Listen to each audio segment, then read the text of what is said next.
Assalamualaikum warahmatullahi wabarakatuh. Apa kabarnya Ananda yang solih dan solihah? Semoga selalu dalam keadaan sehat dan selalu dalam lindungan Allah. Alhamdulillah hari ini kita masih diberikan kesempatan untuk belajar tematik. Kita hari ini telah memasuki subtema kedua. Baik, sebelum memulai pembelajaran, marilah kita bersama-sama melafazkan basmalah. Bismillahirrahmanirrahim. Tema 1, udara bersih bagi kesehatan. Subtema 2, pentingnya udara bersih bagi pernafasan. Dalam kesempatan kali ini, kita akan belajar tentang tanggung jawab dalam keluarga dan pengaruh kegiatan ekonomi. Nah, setelah menonton video pembelajaran ini, Bunda harap Ananda dapat menjelaskan wujud tanggung jawab di dalam keluarga, menjelaskan pengaruh kegiatan ekonomi terhadap tingkat kesejahteraan masyarakat.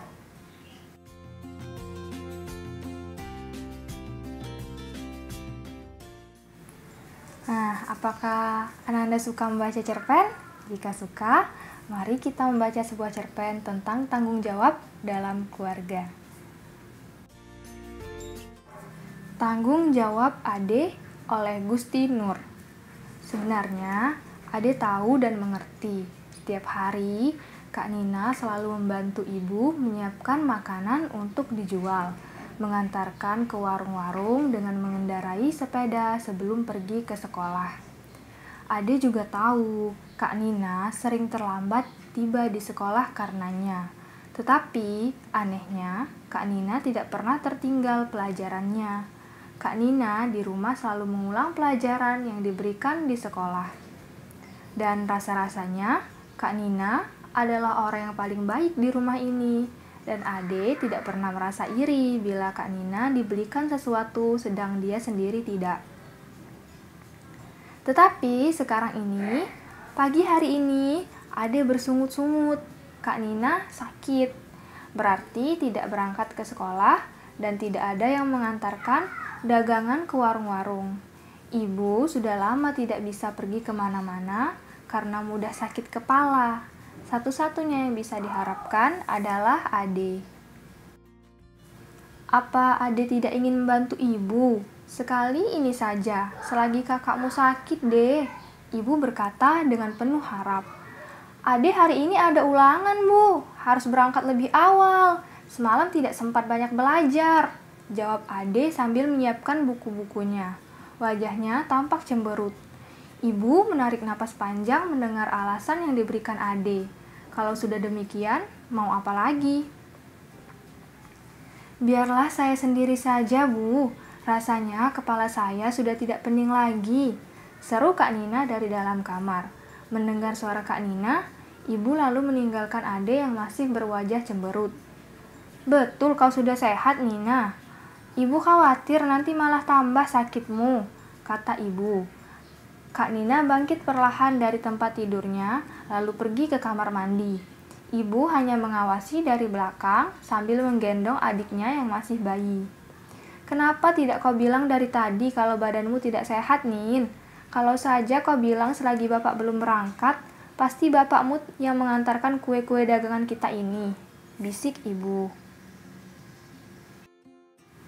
Baru terasa setelah saya mandi tadi, Bu.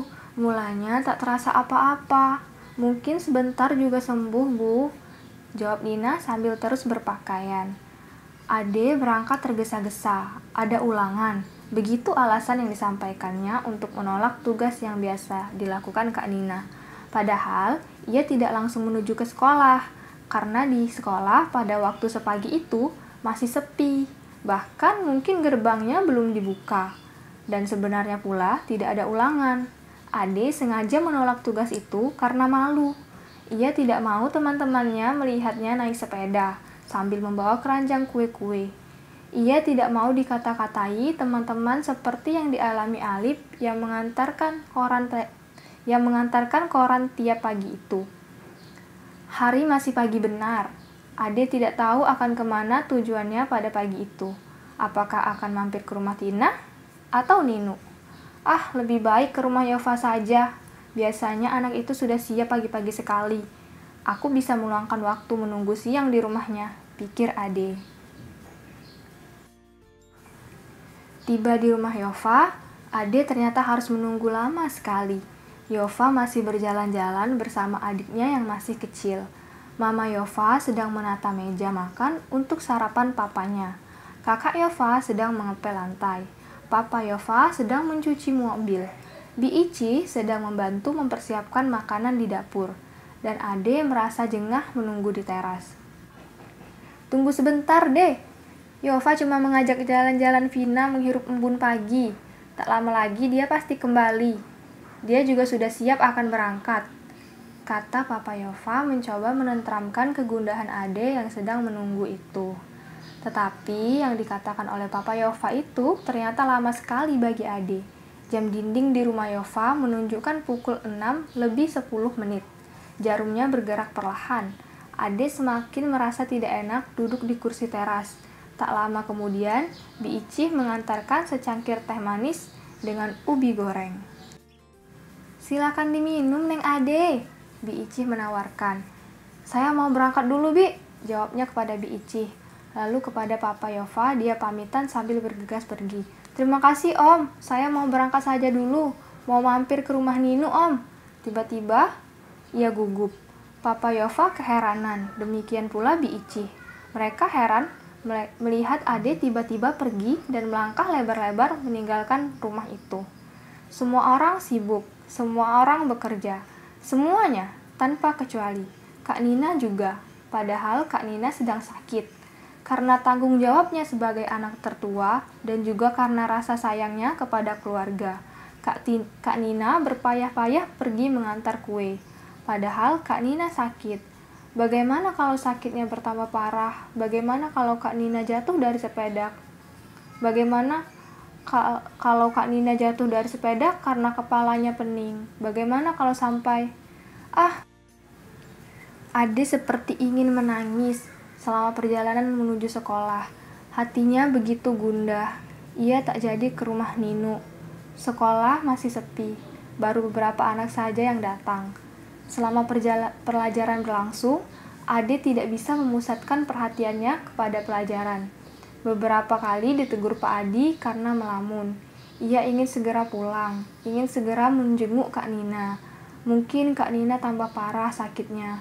Mungkin Kak Nina jatuh dari sepeda karena kepalanya pening, lalu ada kendaraan yang menabraknya. Hap! Kau sakit, Ade? Tiba-tiba terdengar teguran Pak Adi. Ade gelagapan. Rupanya, tadi ia melamun selama Pak Adi menerangkan. Pak Adi lalu menghampirinya, meraba keningnya. Ade jadi terharu. Kepalamu hangat, pulang saja ya, nanti bertambah parah, kata Pak Adi.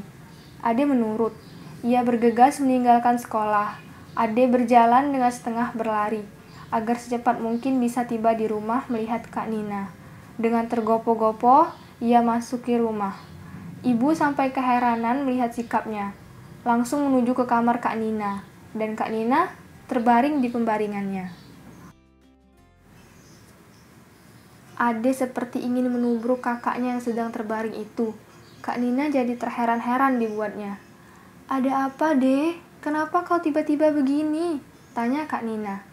Maafkan aku, Kak. Sebenarnya aku tidak ada ulangan. Aku cuma malu mengantarkan kue-kue itu.